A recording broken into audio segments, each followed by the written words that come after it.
Françaises, Français, mes chers compatriotes, cette nuit, la Russie a engagé une attaque militaire massive contre l'Ukraine.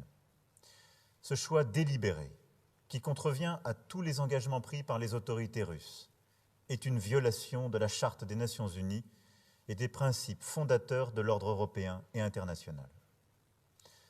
Dans cette épreuve, la France se tient aux côtés de l'Ukraine. Je veux saluer le courage et la détermination du président ukrainien, des autorités et du peuple ukrainien. Leur liberté est la nôtre.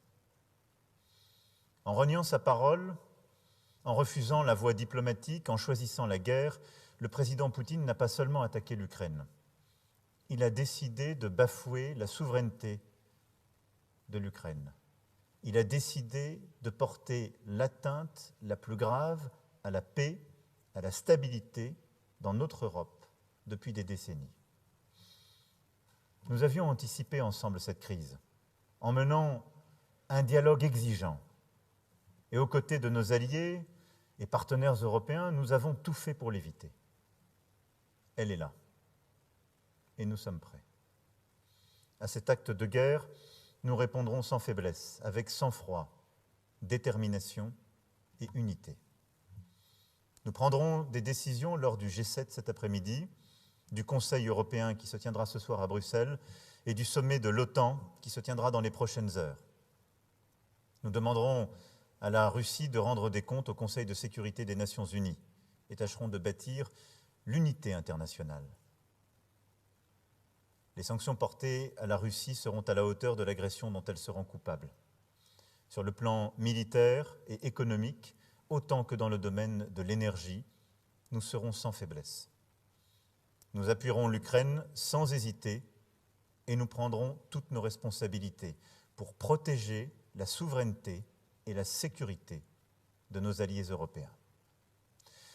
Mes chers compatriotes, les événements de cette nuit sont un tournant dans l'histoire de l'Europe et de notre pays. Ils auront des conséquences durables, profondes sur nos vies. Ils auront des conséquences sur la géopolitique de notre continent. Et nous saurons ensemble y répondre. Je veux vous dire ma détermination à vous protéger sans relâche. Protéger nos compatriotes exposés en Ukraine, protéger tous les Français et prendre les décisions qui s'imposeront quant aux conséquences directes et indirectes de cette crise. En ces heures troubles, où renaissent les fantômes du passé et où les manipulations seront nombreuses, ne cédons rien de notre unité. Unité autour de nos principes de liberté, de souveraineté et de démocratie. Ces principes nous ont fait et continuent de nous tenir ensemble.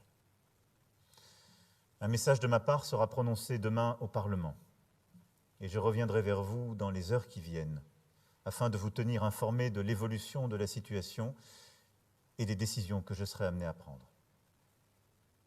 Vive la République et vive la France.